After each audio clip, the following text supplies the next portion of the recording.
경상도 어느 깊은 산골, 구름조차 쉬어간다는 만월제 아래에는 이름조차 잊힌 김판석이라는 사내가 살고 있었습니다. 30을 훌쩍 넘긴 나이. 아이둘은 있어도 이상하지 않을 나이였으나 그에게 남은 것이라고는 부모님이 물려준 쓰러져가는 초가삼간과 손바닥만한 자갈밭밖에 없었습니다. 판석의 일상은 단조롭다 못해 처연했습니다. 해가 뜨기 전 이슬을 밟으며 밭으로 나가 손톱 사이에 흙이 박히도록 땅을 파헤쳤다. 하지만 산비탈의 척박한 땅은 늘 인색했다. 곡식보다 돌멩이가 더 많이 나오는 날이면 그는 구부정한 허리를 펴며 서쪽 하늘로 넘어가는 노을을 멍하니 바라보곤 했습니다. 이 농사 지어 누구랑 먹고 사나. 그의 입에서 습관처럼 터져 나온 혼잣말이 산울림이 되어 돌아왔습니다. 누구랑 먹고 사나, 먹고 사나. 대답 없는 메아리는 판석의 가슴을 후벼 팠습니다. 바로 그때 발밑 논둑 아래 작은 웅덩이에서 유난히 푸르스름한 빛을 내는 무언가가 눈에 들어왔습니다. 보통의 우렁이보다 서너 배는 큰 어른 주먹만 한 우렁이였습니다.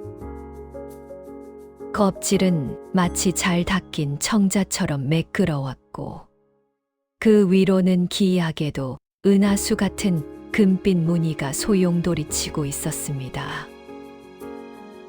판석은 홀린 듯 손을 뻗어 그것을 집어들었습니다.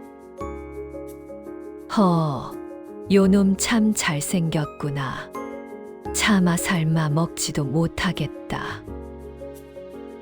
판석은 우렁이를 조심스레 품 안에 수건에 싸서 집으로 가져왔습니다. 부엌 한 구석 맑은 물을 채운 커다란 항아리에 우렁이를 넣어두자 녀석은 기다렸다는 듯 속살을 내밀어 항아리 벽에 붙어 앉았습니다. 그날 밤 판석은 왠지 모를 포만감에 젖어 평소보다 일찍 잠이 들었습니다. 다음 날 아침 판석은 여느 때처럼 퀭한 눈을 비비며 일어났습니다. 배에서는 꼬르륵 소리가 났고 숭늉이라도 마실 요량으로 부엌 문인 거적대기를 들췄는데 그런데 그 순간 판석의 코끝을 강렬하게 자극하는 냄새가 있었습니다. 고소한 된장찌개 냄새, 갓 지은 하얀 쌀밥의 단내, 그리고 고소한 나물 볶는 향기. 아니, 이게 무슨... 부엌 바닥에는 정갈한 소반 하나가 놓여 있었습니다. 김이 모락모락 나는 쌀밥은 고봉으로 쌓여 있었고 평소 구경도 못하던 조기 한 마리가 노릇하게 구워져 있었습니다. 판석은 제 뺨을 세게 꼬집었습니다. 꿈이 아니었습니다. 누가 왔다 갔나 싶어 집안 곳곳을 뒤졌지만 마당에는 누구의 발자국도 없었습니다. 그는 조심스레 숟가락을 들었습니다. 밥알 하나하나가 혀 위에서 구르듯 달콤했다. 된장찌개는 마치 어머니의 손맛보다 더 깊고 진했습니다. 판석은 눈물을 흘리며 밥그릇을 비웠습니다.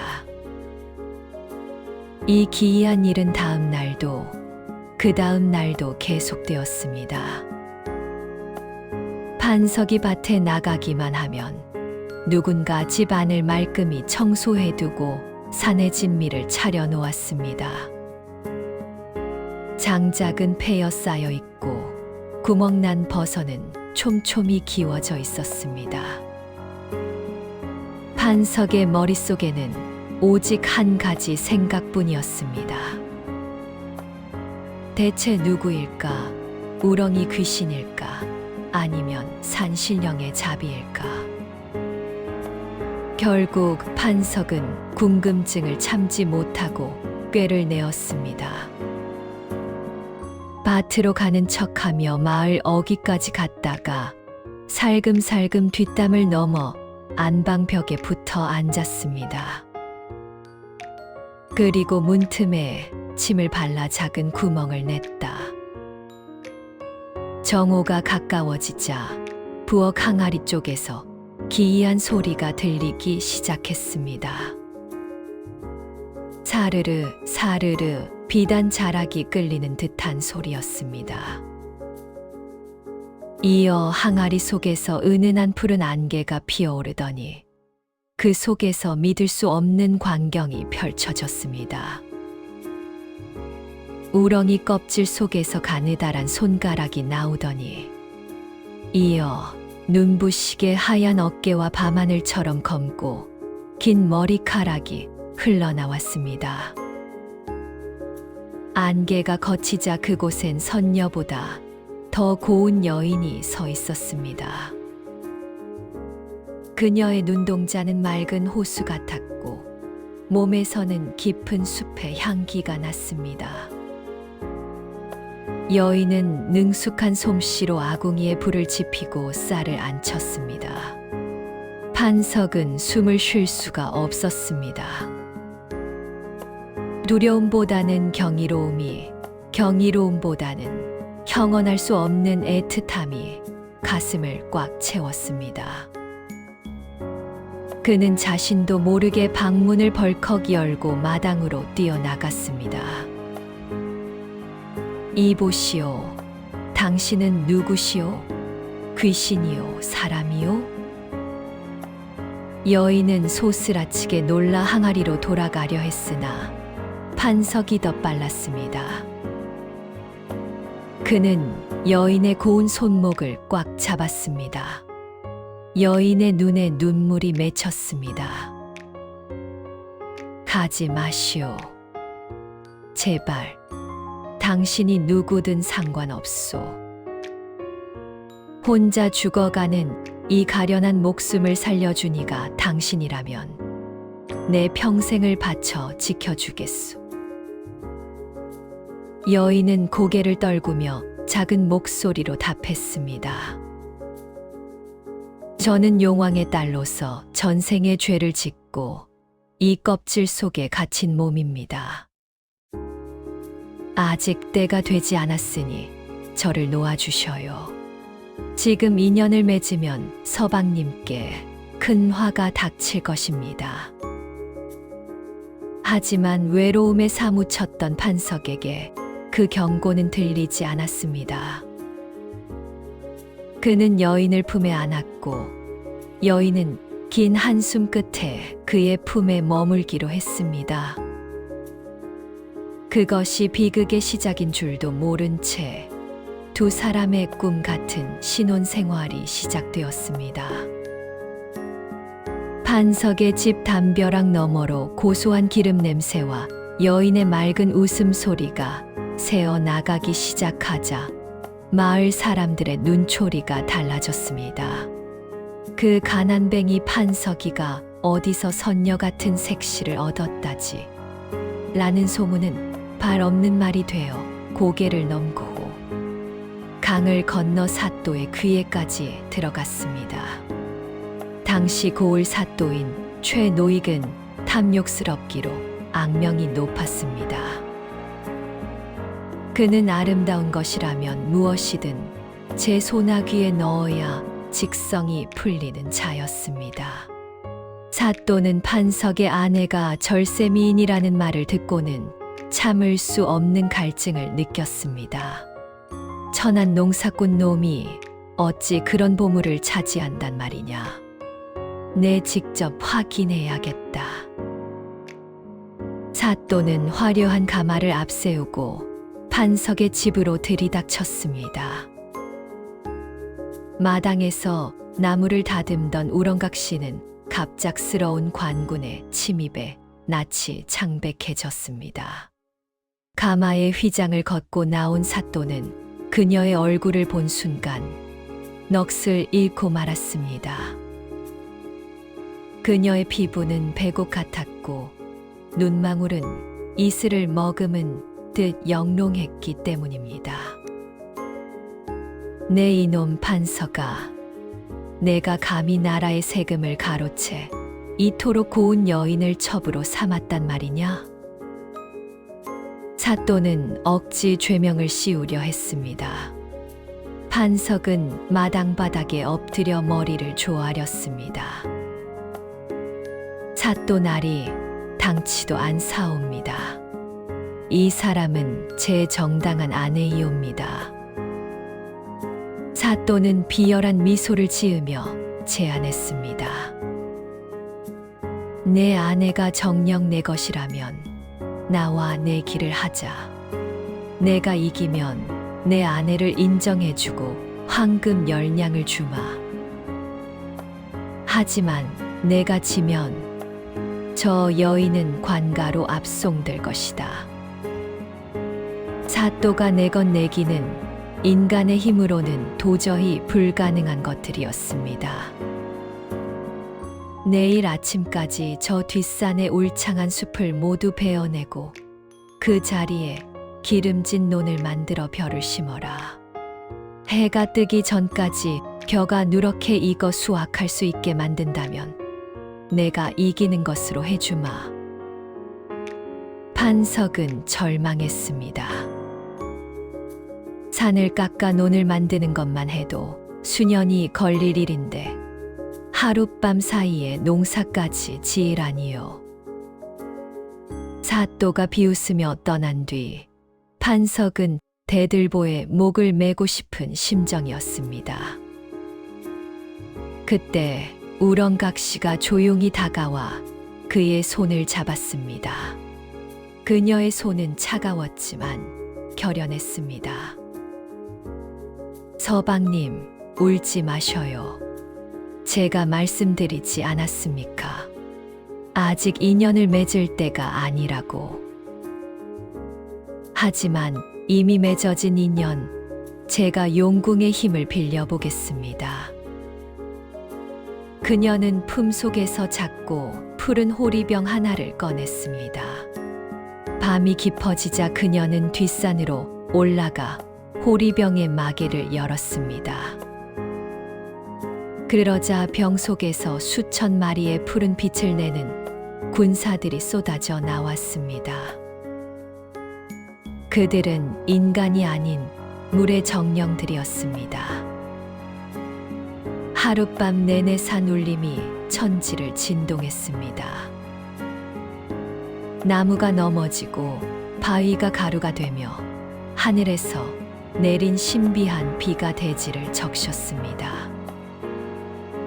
똥이 틀 무렵 사또가 기세등등하게 나타났을 때 그는 경악을 금치 못했습니다.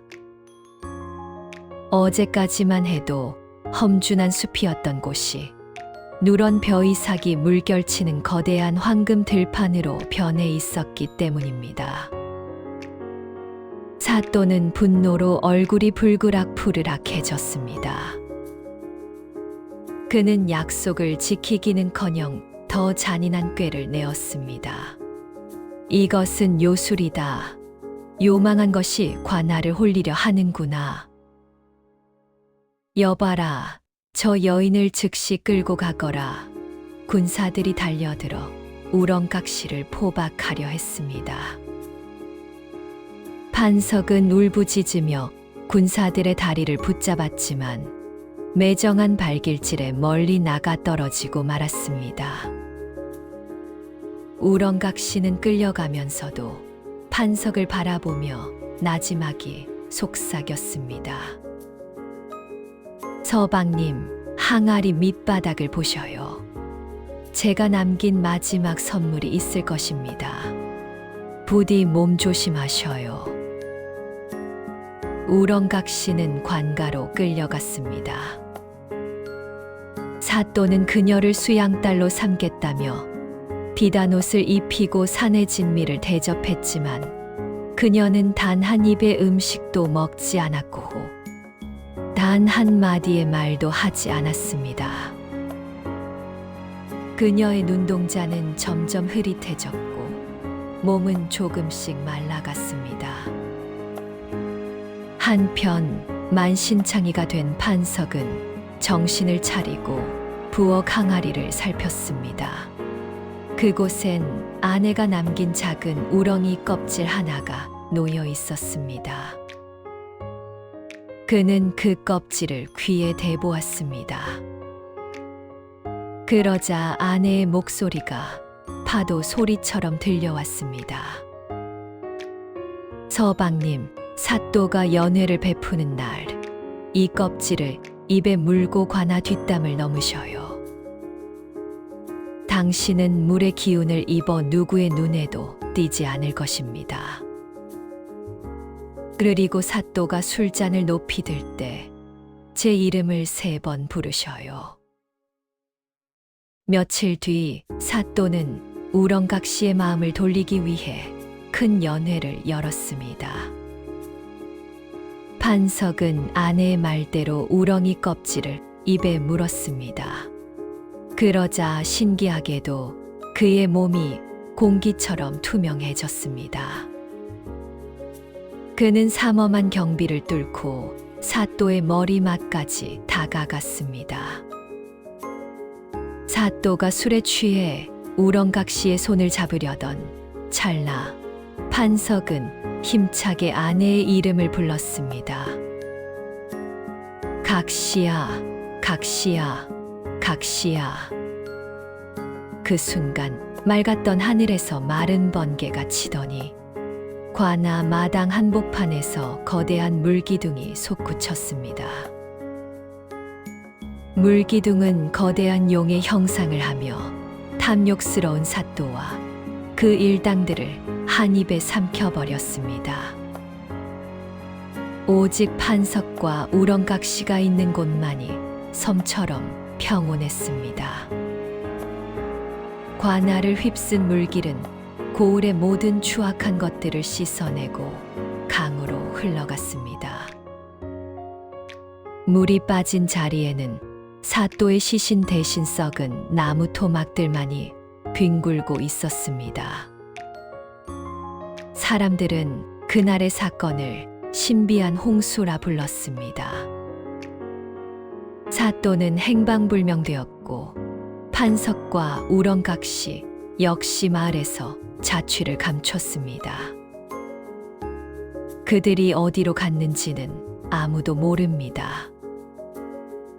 하지만 마을 사람들 사이에서는 비 오는 날이면 만월째 깊은 웅덩이 근처에서 행복하게 웃는 남녀의 실루엣을 보았다는 이야기가 전해 내려옵니다. 어떤 이는 그들이 용궁으로 들어가 영원한 삶을 얻었다고도 하고, 어떤 이는 깊은 산골에서 이름 없는 농부 부부로 늙어갔다고도 합니다. 판석이 처음 우렁이를 발견했던 그 논두개는 지금도 유난히 푸른 빛을 내는 우렁이들이 살고 있습니다. 사람들은 그 우렁이를 보면 함부로 잡지 않습니다. 그 껍질 속에 혹시라도 누군가를 간절히 기다리는 고귀한 영혼이 숨어 있을지 모르기 때문입니다. 사랑은 때로 기다림의 미학이며 탐욕은 스스로를 파괴하는 물결입니다.